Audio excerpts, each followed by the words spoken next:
The following podcast is a W2M Network original production. Visit W2Mnet.com for all of our other great podcasts, plus news, reviews, articles, and opinions from the worlds of wrestling, video games, football, and entertainment. Wrestling to the Max NXT Review.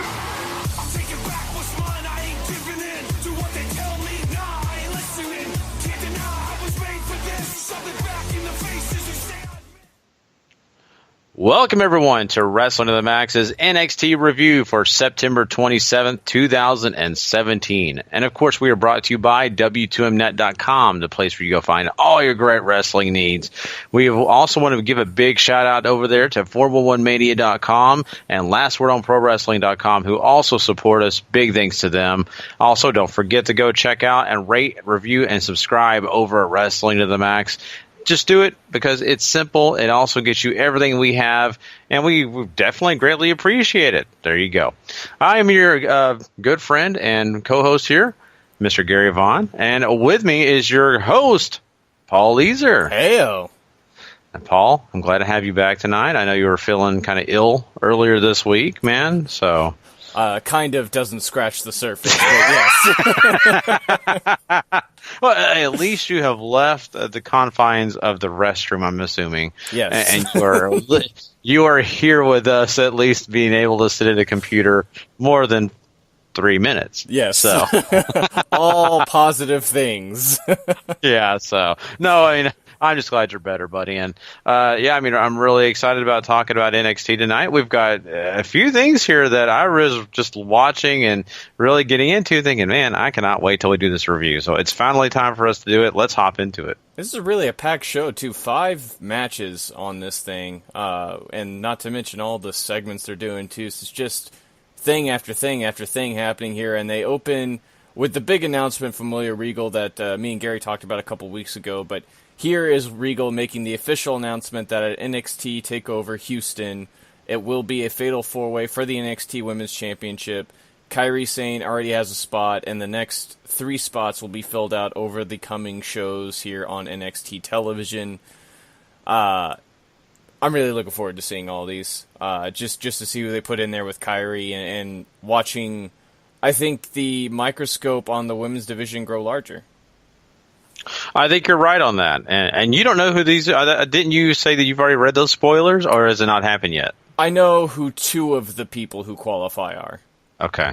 Yeah. But see, it's, as much as you can read it, sometimes it's just fun to watch the journey happen in front of your face. So I don't blame you for reading the spoiler, but I definitely look forward to seeing it. And you're exactly right. We're going to get that big magnifying glass and really study and understand who is deserving, why they're here in this spot, and it's going to be new, it's fresh. That's what I love about it. It's not the same old hat. It's not the same thing that we've got all the time. This, including 1 face, 2 faces to this division, that's good enough compared to what we've got in the past. It's kind of just going around and around in a circle. At least this time we've got those new faces to freshen things up. So I'm excited. I really am, and it's going to be a lot of cool matches. Yeah, me too. Really looking to see what the women's division is going to look like in the wake of Asuka leaving. We know the main event scene, however, is super packed, and they waste a little time after that. Sanity takes to the ring. Eric Young grabs the microphone and runs down Adam Cole and Red Dragon and says that, we're the ones that wrote the book on how to make your mark in NXT, and they're not wrong because basically the Undisputed Era is doing the same thing they did. And tonight he will take on Adam Cole in the main event, sort of just here to get you hyped up. And then we'll just go ahead and cover this too. Lars Sullivan has a match with Oney Lorcan. They do some more of those pre-match promos real quick with Oney here, which left a little bit to be desired on my end. But my God, this was great. I think Oney was perfect for this. The crowd's invested in him. He sold that lariat like he died. And yeah, that's pretty much all she wrote. 3 minutes and Oney is done as Lars continues to murder people steadily every week. Definitely. Really quickly, so I could just push it out of the way. The opening segment with Sanity and Eric Young speaking, It was fine. It just got you ready for the rest of the evening. So there you go. Not a lot there to really grab onto. This match though was entertaining. It was kind of fun to watch for the fact that Oney Lorcan, you knew as soon as his music hit that this was going to be more than a squash. You were actually going to get a chance to see Lars in the ring with a guy that has a lot of things going for him. The crowd loves him. He's a fan favorite. And just, everything we got in between the ropes was exciting. I really enjoyed it. You had Lars, this big, tough guy, getting kind of knocked around a few times here where you're like, man, this guy can get off, knocked off balance. What happens though, right? That lariat from hell, because it's not the clothesline from hell. That's already trademarked. I'm just going to call it the lariat from hell. It was amazing. It did what it's supposed to do, and that just shows you the power of Lars. So am I as much a believer in Lars as I've ever been? Yes, I am. But these are the kind of matches that prove that Lars can have a match that you want to watch, right? This is not just Lars saying, well, I can only do 2 things, and if you can't do just 2 things and you do 7, I can't wrestle this match. No, this is good news for me, and I want to see more of it, all right? I want to see longer matches with Lars down the line, but this is good stuff, man. Really happy with it. Really happy to see Danny Burch out there. This means that we're going to have more than one thing, and when Burch gets in the ring with Lars, that's going to be another great match. Burch comes down in the post-match to save Oney from a savage beating from Lars. So it looks like the respect thing is still there. I'm still hopeful we get the tag team between Burch and Lorcan, which could be really fun, but it certainly does look like Danny Burch is Lars's next victim. So we have that to look forward to as we look ahead. Ruby Riott is then interviewed, and she talks about Nikki Cross helping her against the Iconic Duo. The interviewer says, calls her friend, and Ruby's like, she's not my friend. The Iconic Duo want a rematch. Ruby is okay with that, and she's still not sure why Nikki really helped her. But if she's out there again to help her face the Iconic Duo, she is fine with that. So that leads us into Heavy Machinery taking on Demetrius Bronson and Patrick Scott, who basically get squashed. Yeah, so the thing that I'm least wanting to really talk about is that match, because really it was a squash, right? And Heavy Machinery just gets to come out of this looking good. They talk about them being future contenders for the tag titles. Everything that they should be. I'm happy with it. I'm not hating on it. There's not a lot of substance there, right? Yeah. So, okay, so let's talk about something I think that has a little bit of substance here, and that is that Ruby Riott interview. And yes, it's just an interview, but I think this feud works. I think that the storyline, everything that is coming into play works. We've already talked about this when this first happened, Paul, but what I'm really enjoying here is they still tease those friendship lines between Ruby Riott and Nikki Cross, and the fact that they're not there, but could they be there? That's the big thing. Can that grow? Could that be something? Can they get connected? And that's the thing that kind of excites you. So I like this. I like the fact that you got 2 people who, I mentioned last week, I think it was the week before, that really are on the outskirts of being normal, right? That they're kind of, one's a punk rocker, one's a, I don't even know what you call Nikki Cross. A raving lunatic. Okay, thank you. That matches perfect. Thank you. Great verbiage. So yes, those 2 on the outskirts of what normality is, and that's exactly what the dynamic duo are, right? They're the preppy girls in high school, that everybody, gets picked on by. So that's this great dynamic. I think it works. I think it's actually something we can grab onto. So I don't know about you, but I'm actually kind of happy about this feud. I'm really getting excited about seeing what we can get from it. I love the Iconic Duo. I'm a big fan of Ruby Riott and Nikki Cross spanning back to their independent days as well. Same for the duo as well. But there is a lot to love here just because, the faces, and I guess you could put quotation marks around that for Nikki's case, but they're not on the same page. They have a history. There's a lot to really explore here about where that's going to go moving forward, especially with the women's division being such as it is right now. And really, the Iconic Duo are I think they're great foils for anybody in the division right now, no matter really who you are. So Just great stuff here to keep going with that, even though this is a short little promo. Yeah, but really quickly, did you notice that I don't know if this was filmed during, towards the hurricane or what, but I noticed that their lighting and all that for the camera work was not exactly great. I guess I pay attention to some of that stuff sometimes, but I mean, the light was like outshining Ruby Riot's face, and we got the same kind of look when I think it was Roderick Strong too. And I was thinking to myself, wow, this is not really great quality production for a WWE product. I don't remember when these were taped. I'm pretty sure these were the before Hurricane ones still. Okay. And it might just be that it was sort of rush stuff, because the one with Ruby at least felt kind of rushed. Like, she's in and out in less than 2 minutes, I would say. Mm-hmm. And I'll say this, Ruby's pretty pale, so that might have had something to do with just how the lighting was reflecting off her. Yeah, I can see their production crew.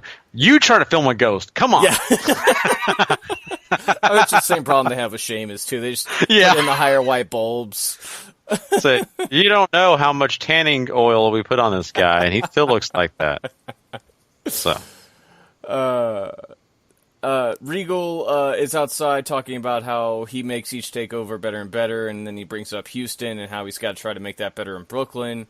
Gargano exits the Performance Center, and Regal sort of takes him aside. It's like, hey, man, I got your message that you wanted a rematch with Andrade Cien Almas, and I will give that to you in 2 weeks' time. I dig it. Yeah, that's going to be a lot of fun. Mm-hmm. I'm really excited about that. We got that great match at TakeOver. I'm expecting big things and better things coming for us when they have this next match, so it's great. And I just want to say one thing to Gargano. Hey, man, be polite, maybe knock. And not only that, he's doing something. I just think it's so funny how William Regal's like, oh, yeah, just come in. Interrupt my media conference here. Well, they were outside, weren't they? Like, he was leaving the Performance Center. Am I thinking of the wrong pro? Because I remember he walked right in there. It looked like they were in an office. I thought like maybe I'm wrong. Outside to me. Was it? I don't remember now. I watched it early this morning, so nonetheless, he was getting interviewed by somebody. I just thought it was kind of funny. I just kept thinking, what if you had an NFL coach up there, doing the interview sessions at after the game, and just one of the guys walks up, hey, next week can I play? Oh hey, yeah, Coach, sure. I need to talk to you about my position on the depth chart. Yeah. Okay, well, let's go ahead and get that out of the way right here in front of everyone. Exactly. That's my thought process, but hey, it's WWE. They do their thing. I nitpick on these, but I think it's hilarious. Mm-hmm. Yeah, this looks sort of press conferencing. I was going to bring up the fact, and if I'm wrong, then I'm wrong, but it looked like they were outside. And this is sort of a new thing that NXT started doing. We saw this, of course, with the Ruby Riott thing where they were watching people train, and then they put the camera down on the ring, and that caught the interaction. Like, they're catching different interactions around the entire Performance Center very, very well, and it makes these feel fresh every time, even though it's just Regal making a match every time.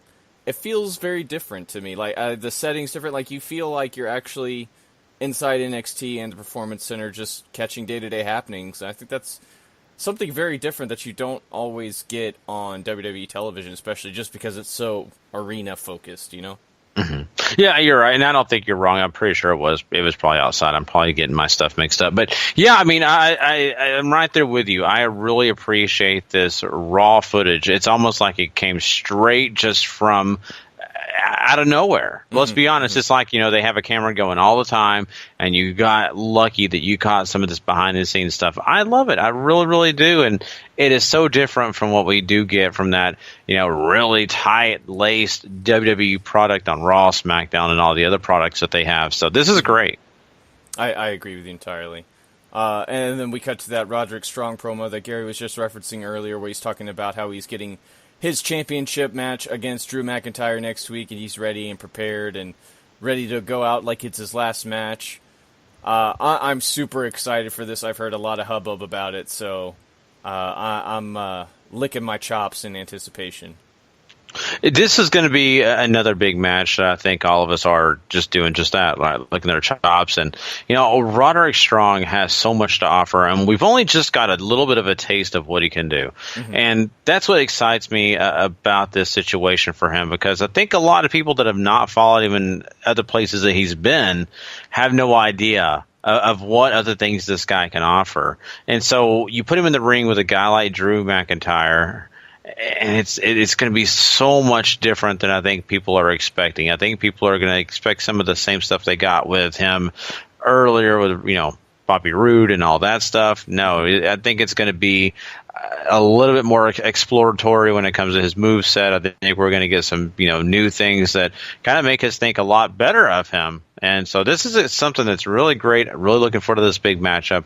I don't, right now, as we said, I don't think he's going to get the title, but right. I still think it's going to be just a blast of a match to watch. I agree with you entirely. These two have history. They wrestled over the Evolve title. It was 2013, 2014. It is right when Drew left WWE and took over the independents, basically, and they had some absolutely barn burner matches there too. So there's a lot to look forward to when those two lock up. Liv Morgan then takes on Vanessa Bourne here. This is kind of rough around the edges. Liv is still, I think, very green. Vanessa is even greener, and that just did not make for a great little production here, but it goes a little north of 3.5 minutes. You have Liv win with this sort of lucha-inspired code breaker, and I only say that because she sort of launches up into the air, and it looks like she's going to go down for the arm drag, but then catches Vanessa on her knees as she's going down, which it looked kind of cool. Liv, I think, is still trying to figure out this transition she's going through. I think it's apparent she's going to be turning heel at some point. I like Vanessa, though. I think she's got a lot of promise. I think so. And I like both of them. Okay, right? I mean, I think each of them have the right to, say that they've got a path that they could go down that would be successful. Mm-hmm. But like you said, they're very green. There's a lot of stuff you're catching that you're like, oh, just, it's not perfect. Come on, you got to do this, do that. So I'm right there with you. And whatever. This is why we watch NXT, right? This is new talent. We get a chance to see those mistakes. I think you're right. Vanessa has an opportunity here to do a lot of things. I think it's the fact that, you got a lot of charisma there. And of course, the ring work will come as it goes, right? Mm-hmm. So I think you're right on that. And Liv is the one I'm a little surprised with. Someone that we've had around for quite a while. Yeah. And at one time, I think there was a lot more promise. And it's almost like, it's been one step forward, two steps back almost. Mm-hmm. I kind of feel like, this is a reboot. And I feel for if this is, maybe a lack of confidence that they've had in her gimmick or who she is or what she's done in the ring. But I hope brighter days, and I hope, more stuff. I think the new look is better than what it was. I think their old gimmick was a little too much Carmella. It certainly felt like Carmella 2.0. And I don't exactly know where they're going with this quite yet, because she's still very baby-facey in presentation, even though her look has changed. But mm-hmm. I think, it might just be fair to say that Liv sort of stalled right now, because she hasn't been featured on NXT television very often. I don't know if that really helps or contributes to sort of letting you progress, but, they do have the house show circuit that they run all over the country now, and apparently she's had a lot more matches, and this is still sort of where she's at 3 years on in the company. It's, for somebody who I was pretty high on when she first came out, she seemed like a natural athlete and had the look and everything. That's sort of seemed to have gone by. The look is still there, but the talent hasn't really caught up yet. So that might be something to keep an eye on. But she's still very young. She's only 23, so. Yeah, there is still time, right? Mm-hmm. Well, I say that there's still time, but you also have to consider that they've got an influx of new, women in the division, and it wouldn't take very much for you to get knocked out of sight. That's fair. Because and I have that fear, but I hope that's not the case. I don't wish that upon her. So. Absolutely. We get some highlights of Aleister Black and the Velveteen Dream's interactions from last week, and then we get to see Aleister Black training at the Performance Center, working on his kickboxing, and they asked for comments about the Velveteen Dream, and in his own Aleister Blackey sort of way basically says he ain't got time for that. Man, Paul, you summed it all up in 3 words. Congratulations. I can never do that. That's why I told Harry the other day, I said, I am not good at calling these shows. That's why I let Paul and Sean do it. So you see, there you go. Yeah, I mean, I'll be honest with you. I thoroughly enjoyed this. And yes, it was nothing huge. It was not a big deal. People that watched NXT this week listening to me talk about it are like, good God, Gary, that was just a brief thing. Why are you spending time? But here's the thing. I wasn't sold last week. I really didn't care for the direction of his promo last week. I do like this. Mm-hmm. This means a lot. And it's not that Clint Eastwood guy that I want, but it's a lot closer to the Clint Eastwood guy that I think that he can be. And he can talk in those, I don't want to say riddles, but he can talk in those tones of being educated, having some philosophy in his thought process, and have even those dark undertones without being Bray Wyatt. Without being anybody else, right? Mm-hmm. He can be himself. He's cool. He's collective. He's intelligent. He's dangerous. That's what I like about it. That's what I got from this. And it wasn't super, over the top, but it led me in a direction that made me smile. Mm-hmm. Yeah, I mean, he's still very short and succinct and to the point, just not as succinct as I was. But basically says that he thinks that, everybody seems to think they're special, and he refuses to acknowledge quote, a child who will hold his breath to get what he wants. So it's very powerful imagery. It's great metaphors. And Aleister Black, this really worked. And I don't know if he's really one for the long talky stuff that you're going to get in WWE at times, but stuff like this, he might be really great at. So. I want to say this. I mean, you're right. That's exactly my hope is that, he's not long for just being a guy on the mic all the time. Mm-hmm. It's the reason I used to really love Bill Goldberg. And part of it, yes, I was young and I enjoyed the winning streak and I enjoyed just the spear dominance of him.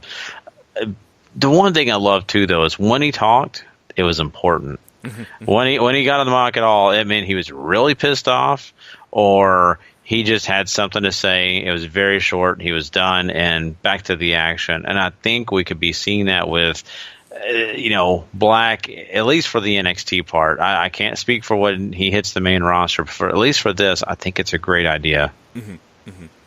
I agree with you entirely. I didn't so much mind what him and Velveteen Dream did last week as you did, but this certainly worked out a lot better. So maybe they're just shorter. I mean, we say this, but I mean, they haven't done it with the guy they're trying to make into something with Roman. So I don't know what hope really Aleister's going to have, especially with the sort of gimmick where he might need to be a little bit more eloquent outside of backstage stuff. So this is definitely going to be some progression to keep an eye on because we know Aleister Black inside the ropes is just money, absolute money, especially the entrance, the way he wrestles. He's so very different, and he might just have to work on the talking part, and that's, thankfully we're talking about a development territory, but yeah, it's all something that you're just going to have to keep watching and see if it develops into something special. For sure. Mm-hmm. We get a Fabian Aichner video package, who was one of the more impressive first-round eliminations in the Cruiserweight Classic, and as he makes his entrance, commentary is quick to note that he's bumped up to heavyweight now, so we won't have to worry about cruiserweight comparisons or anything like that. And he's out here to face Cassius Ohno, and they have, I would say, a pretty darn good, hard-hitting 5-minute affair. Get in, get your stuff in, get out, and Cassius ends up winning with the Cyclone kick. Easy enough for me to say, but Fabian Aichner, I think, really put on a great showing for himself and might be, I don't know, somebody who could hang around the mid-card if they can find a gimmick for him or something like that. I like the talent inside the ring. I think he's very agile for how long and thick he is. And that sounded very wrong. Yeah. So that was, I need to save that drop.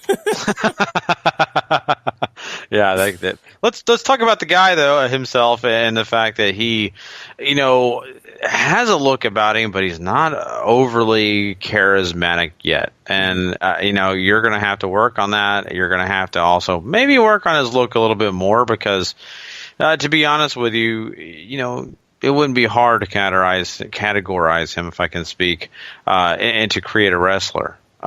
Just because, black trunks, bald head doesn't really always work, right? So I think that the talent in the ring, it's proven. I think he can get better. Yes. Can he, get better by working with guys with Cassius Ohno? Yes. Mm-hmm. That's what excites me about him. I think he can do some good things. I think you're exactly right. I think the mid card is the spot for him, at least for now.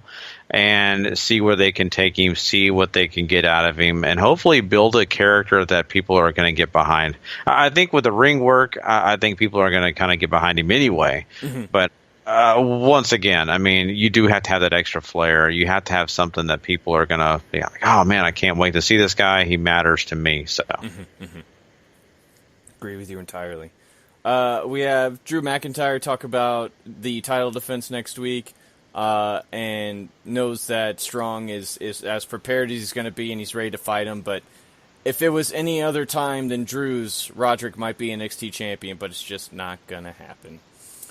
And then we cut to Adam Cole coming out to the ring for the main event with Kyle O'Reilly and Bobby Fish at his side, and we get what he is so great at, and that is just promos in general. But this is so effortless for him. Questions how NXT ever survived without the Undisputed Era, how everybody is sort of witnessing a moment of change, and then sort of gets into the naming convention for him. They are untouchable, they are unstoppable, and they are going to be undisputed because this is their era. And then cue the blackouts because here comes Sanity for the match. This was really more of an angle wrapped in a match, right? I don't think Adam Cole and EY were really going out there to put on a great show or anything like that, but I think Cole gets in some of the stuff if you've never seen him work before, you're going to know him for. EY gets in his stuff, you have all the interference on the outside. Eventually that leads to Adam Cole taking out Eric Young after he does a big dive onto the floor whenever there's a big brawl going on. Hits the big running kick. That's all she wrote. Cole gets his debut victory, and that's all she wrote. It's funny. Adam Cole walks in, especially in this form, because this is one of the longer promos he's cut, and he feels like he doesn't belong in NXT. Because he's too good at what he does. Super great at promos. And that wasn't even close to what he's done, in the past, of course, at Ring of Honor and in different places. I mean, he's got stronger promos, but it's just he's so comfortable on the mic. And I think, when Triple H rewatches this or watches it for the first time, or I don't even, he may have been at the shows, who knows? I think he's just going to be like, my God. Vince is going to want to steal this guy away from me really fast. Yeah. So he may try to hide him or something, but nonetheless, I think this is great. You're really happy for Adam Cole and excited to see where this goes, and him teaming up with Red Dragon is just beautiful. But okay, so this match, you're exactly right, Paul. Me and you were on the same page. I kind of felt like the match was really the secondary thing here. I was more interested in what was going on outside the ring. I wanted to see how Alexander Wolf and Killian Dane, how they interacted with, Bobby Fish and Kyle O'Reilly and what they were doing. And it's also kind of odd and weird when I'm sitting here watching a huge giant man like Killian Dane, rooting on his guy, but not getting involved and actually playing the babyface role. Very strange. Yeah. Doesn't feel right. But I get where they're going with it, and I understand they have to do that. But still, I just want two evil teams to take on each other and just destroy each other. That's what I want. So I get it. It's a formula. I just wish they just would have had a brawl. Just let them brawl outside the ring and let them worry about each other. That's just the way I feel about it. Because in the past, Sanity's never cared about the referee or listening to him. Why do they do it now? Maybe it's just because EY wanted to send a message or whatever as far as, story stuff goes, but this is clearly building towards Sanity feuding with the Undisputed Era in some big tag formula, right? I think that's just pretty obvious to see here where, one, they have the tag titles. That's where Red Dragon's going to be looking. Cole might have his eyes, sort of set on the NXT championship, but you gotta build up there first, right? So maybe a quick feud with Sanity, something to make these guys look strong, look legit. Even though Sanity, you could say teeters on maybe the spectrum of being important and not, with how much they've sort of been up and down throughout their tenure here in NXT so far, but the crowd is super behind Sanity, so I think it's probably a smart move. Yeah, and it really does make me wonder if they built Sanity to be a tough faction, but yet a faction that does not really stick together in the event, right? Maybe they wanted a faction that they could just tear apart if they felt like it, because there's obvious great things coming out of that faction, as in Killian Dane, who, Vince is in love with big men, and, I'm sure at a Royal Rumble near you, he'll be appearing sooner than later, I'm sure. So that's a big guy, a big name. Alexander Wolf, I'm sure, is a great prospect. And we all know Eric Young is to make everybody else look better. Yes. So basically, this formula doesn't necessarily stand out to be like this team is going to stick together forever. Another thing is Nikki Cross. A little surprised they didn't have Nikki Cross. Now, I get it. The Undisputed Era is not, with a female Undisputed Era member or something like that. But, in the past, Nikki Cross has been there for everything, attacking men and all that. I'm surprised she didn't jump on, Kyle O'Reilly's back and attack him while the other things are, other things are going on. But once again, it goes back to the storyline. You got to have some common sense. And sometimes I don't want to, because I want to see all these other things. So my imagination runs wild, Paul. That's okay. Much like Hulkamania. It'll run wild on you, brother. That's all she wrote for this episode of NXT, though. Next week, you got the big championship match. Get hyped, people. It's going to be great. Oh, yeah, I cannot wait. All right, well, there you go, and thank you once again for joining us tonight. It has been a blast. We always have fun doing these NXT reviews. Hey, come check out all the other reviews we do, like Raw, SmackDown Live, 205 Live, and the way to do that is to go to W2Mnet.com, or you can come subscribe, rate, and review over at Wrestling to the Max. That's right, you can get all our great content wrapped in one nice bow. If you love everything, you're over there at the W2Mnet.com also. We want to let you know you can also subscribe, rate, and review over at W2M Network. That's right. That's another place that you can get not only us, but you can get all the other great wrestling podcasts like Wrestling Unwrapped, football shows like The Kickoff, Football to the Max, just everything under the sun. You do not want to miss out on the network stuff. A lot of great stuff. Big shout out to 411mania.com and Last Word on ProWrestling.com. Once again, thank those guys for everything that they do for us. And we are done. So make sure if you want to come check out anything else, make sure you go check out Wrestling to the Max. We'll be doing our episode 266, I believe, part. It will just be this regular episode. We didn't have a part one this week. So come check us out. It'll be really exciting. We'll have lots of wrestling news. We'll have a bunch of reviews when it comes to the other stuff in the world of wrestling. Ultimate Lucha. And we'll talk about that. So there you go, guys. We'll catch you guys down the road. Bye, guys. The following podcast is a W2M Network original production. Visit W2Mnet.com for all of our other great podcasts, plus news, reviews, articles, and opinions from the worlds of wrestling, video games, football, and entertainment.